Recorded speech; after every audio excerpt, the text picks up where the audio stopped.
Fala galera, tranquilo? Mesk Esportes na área, chegando com mais um vídeo da série Copa do Mundo do Catar.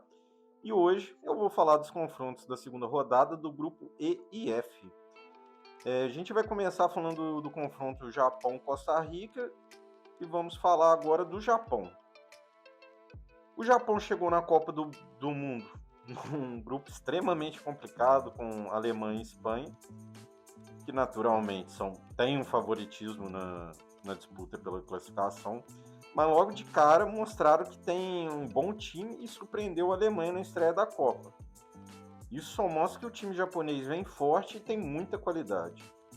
O elenco ele possui diversas opções para alguns setores, defesa, meio e nas pontas. Para mim, o ponto fraco dessa seleção é não ter um camisa 9 goleador, porém a gente tem um meio de muita qualidade. A gente tem aí jogadores como Junya Ito, Hitsuduan, Mitoma, Takefusa, Kubo e para mim o melhor, o Kamada. Vários bons nomes nessa linha do meio de campo. Um dos principais nomes nas eliminatórias foi o Minamino, porém ele, devido à fase atual, ele perdeu espaço na seleção e começou no banco contra a Alemanha.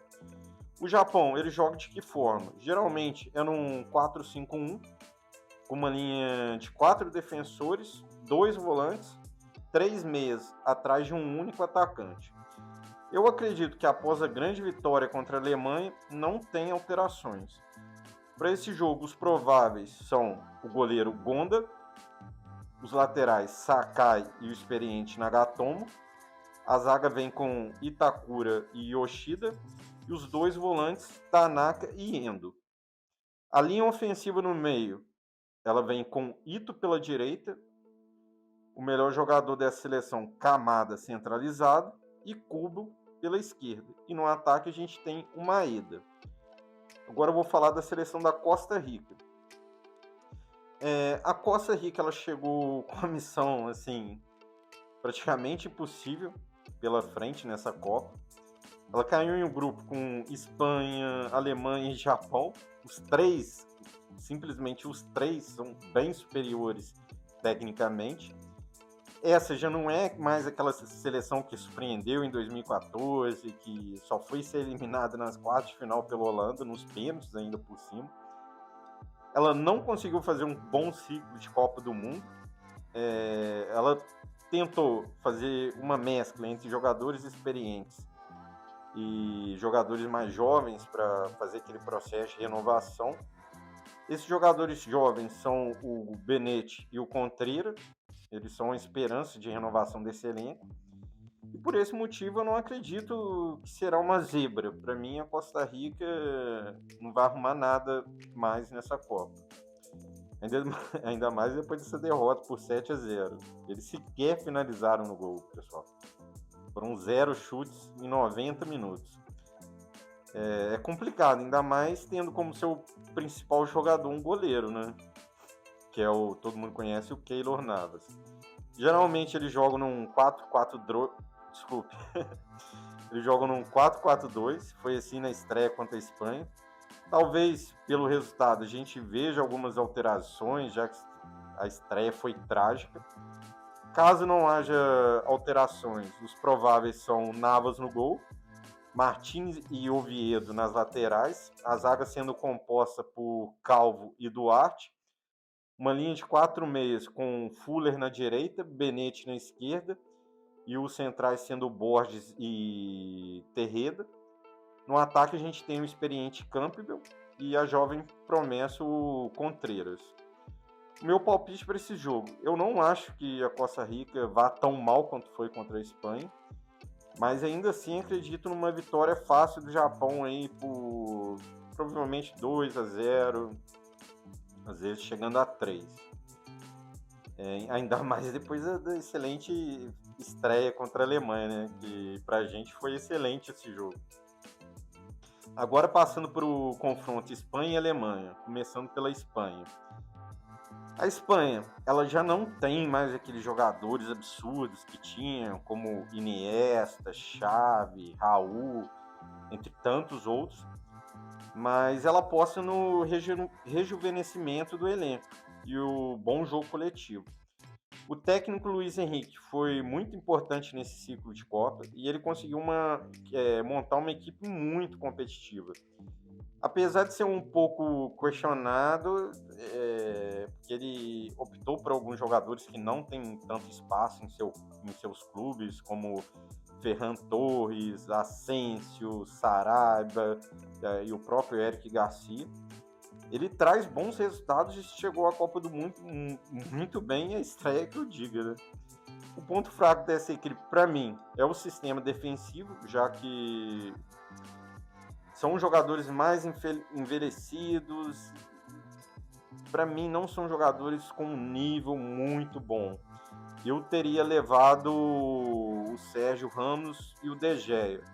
O De Gea, apesar de ter passado alguns momentos ruins no Manchester, ele vem de 2 temporadas boas, né? A anterior e a atual. E o Sérgio Ramos é um jogador, assim, que mesmo na idade avançada, ele é melhor do que os jogadores que estão nessa seleção. Para mim, o ponto forte dessa equipe é o coletivo, vem funcionando muito bem. A estrela dessa seleção, para mim, é o Pedri. Ele ganhou o prêmio de Golden Boy, que é o prêmio de melhor jogador jovem do mundo.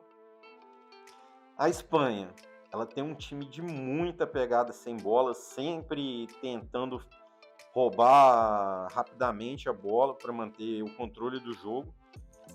Ela é capaz de produzir grande volume ofensivo, a gente viu isso contra a Costa Rica.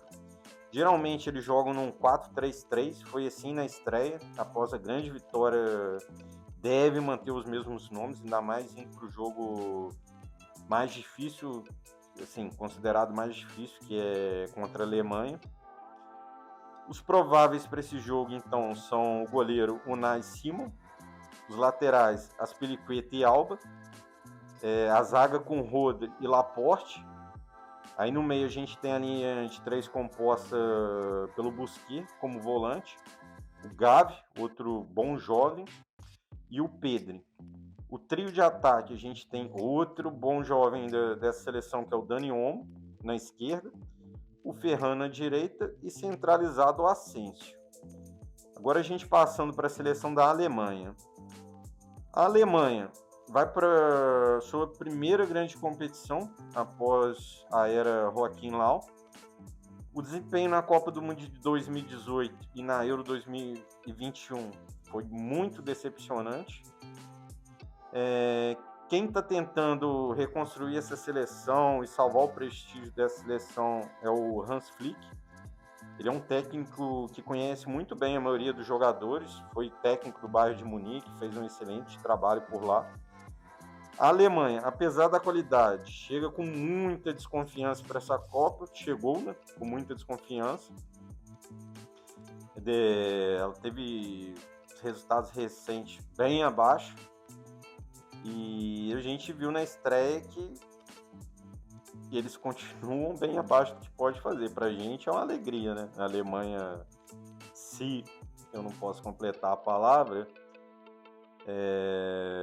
mas pra gente é uma alegria, né? Eles perderam para a equipe japonesa, é menos um concorrente e a gente fica feliz, né? Que eles vão fazer o jogo da vida contra a Espanha para não ter mais um vexame seguido em Copas, já que em 2018 eles também foram eliminados na primeira fase, eles não querem repetir isso em 2022. O time, eu não entendo por que não joga, porque eles têm uma boa geração. A gente tem o Kimmich no meio distribuindo muito bem as jogadas. A gente tem a jovem revelação Musiala, que chega como grande aposta. Ele tomou a vaga, inclusive, do Sané.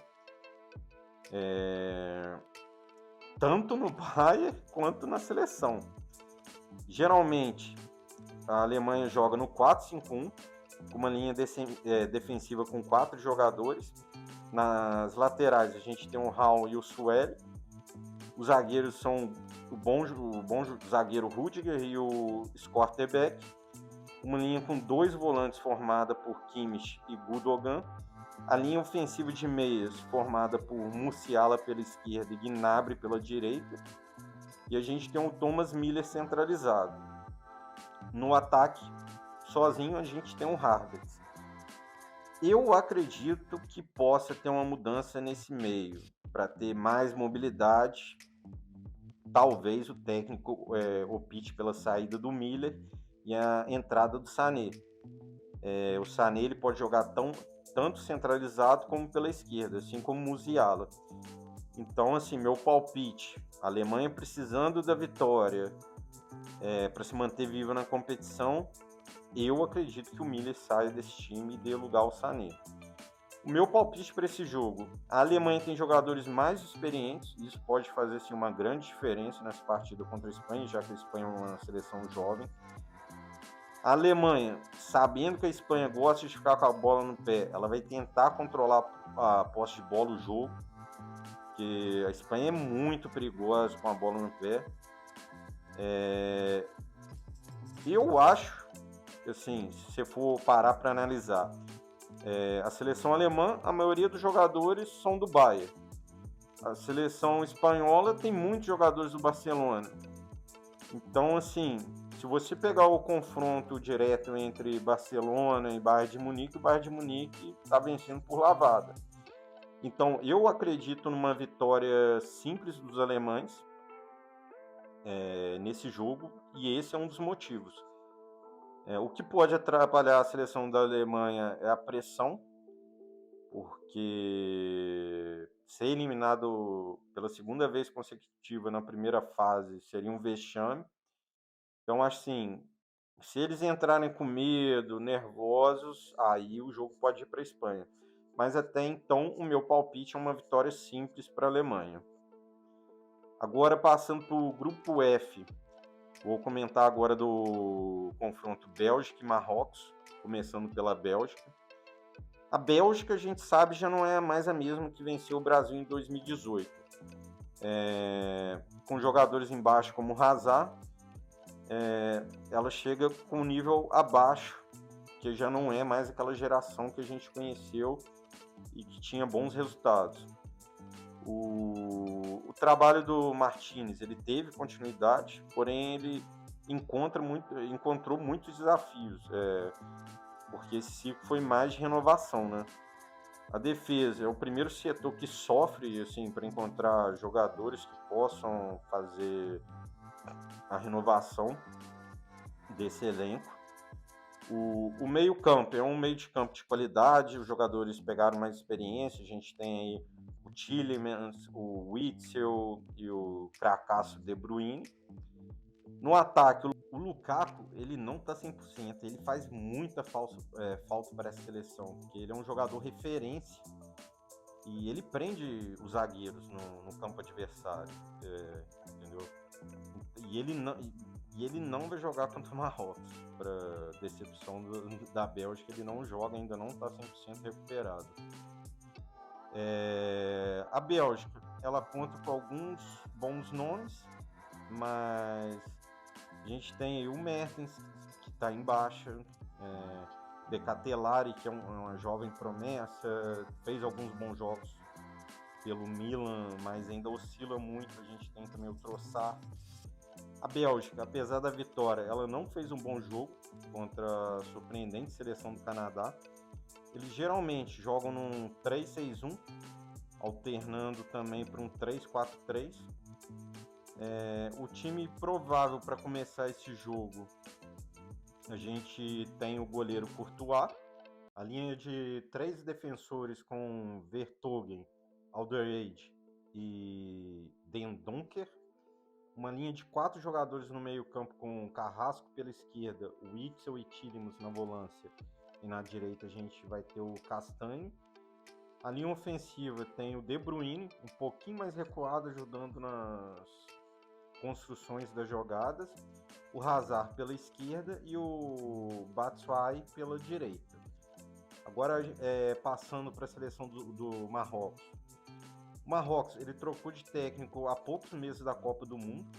A gente pode dizer que isso foi bom tecnicamente para a seleção, já que ela conta com o retorno do Ziyech e aumenta o nível técnico da equipe. Ele havia perdido espaço após conflitos com o treinador anterior. existe um porém nessa troca de técnico. O Alid não teve tempo de desenvolver o seu trabalho, pois essa troca ocorreu apenas 2 meses antes da Copa, setembro. E, porém, é uma seleção com bons talentos individuais, principalmente pelos lados. A gente tem o Hakimi e o Ziyech, pode fazer fazem uma dupla muito boa pela direita, assim como o Mazraoui e o Boufal fazem uma boa dupla pela esquerda. A equipe fez uma boa estreia, considerando que eles jogaram contra a vice-campeã Croácia. Eles conseguiram o empate, mesmo ficando menos com a bola, e briga por uma vaga nesse grupo. Geralmente eles jogam num 4-5-1 ou 4-3-3. Na estreia eles escolheram a 4-3-3. E após o empate com a Croácia, eu acredito que eles vão com a mesma formação. Meu palpite para esse jogo: eu não acredito que será um jogo fácil para a Bélgica, ainda mais após a gente ver a estreia da Bélgica, que foi surpreendida pelo bom futebol da seleção canadense. Eu acredito que esse jogo será bem equilibrado e com a vitória simples da Bélgica, ou até a gente pode acabar vendo um empate também. Agora, passando para o confronto entre Croácia e Canadá. Começando pela seleção croata.